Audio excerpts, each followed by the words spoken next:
तोला गुपचुप खावा हूँ, तोला चाट खावा हूँ, तोला गुपचुप खावा हूँ, तोला चाट खावा हूँ। तया बेरानी मोरे गाँव माँ गुरुवार के लगथे बाजार मोसीघनपुरी गाँव माँ। गुरुवार के लगथे बाजार मोसीघनपुरी गाँव माँ। मोला गुपचुप खवाबे मोला चाट खवाबे, मोला गुपचुप खवाबे मोला चाट खवा।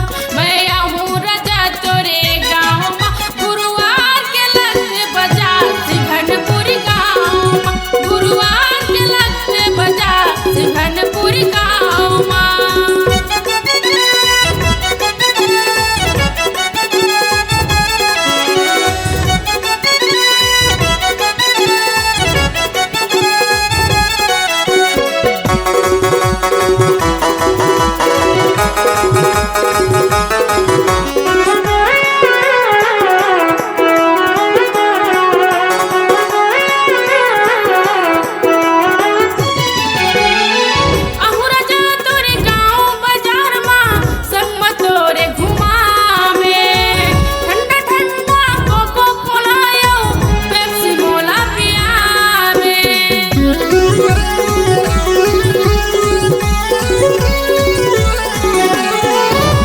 दुकाने धनंजय के रानी चाउमीन तोला खवाहूँ। भाटा भजिया के मजा ला तोला करण होटल में बताहूँ। जिन कहीं बे खावाहूँ तोला फल्ली खावाहूँ, जिन कहीं बे खावाहूँ तोला फल्ली खावाहूँ। मोर जोहन काका के दुकान में गुरुवार के लगथे बाजार मोसीघनपुरी गाँव में। गुरुवार के लगथे बाजार मोसीघनपुरी गाँव में।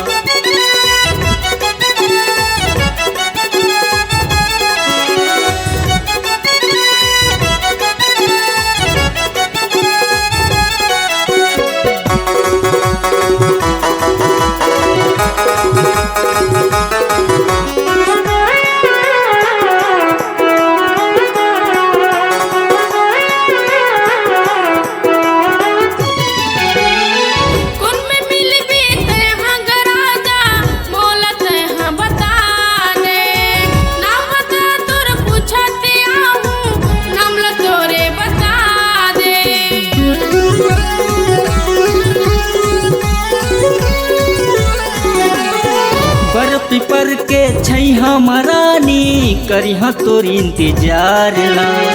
नाम पता मोर धन भुलावे मिला कुढ़िमरा मोर नाम ला। गोरी झनते भुलावे 4 बजे तयाबे, गोरी झनते भुलावे 4 बजे तयाबे। मोर बल्लू भैया के ऑटो में गुरुवार के लगथे बाजार मोसीघनपुरी गाँव में।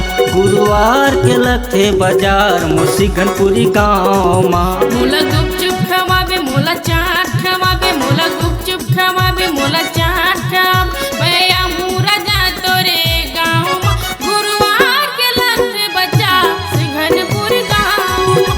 गुरुवार के लगथे बाजार सिंघनपुरी गाँव।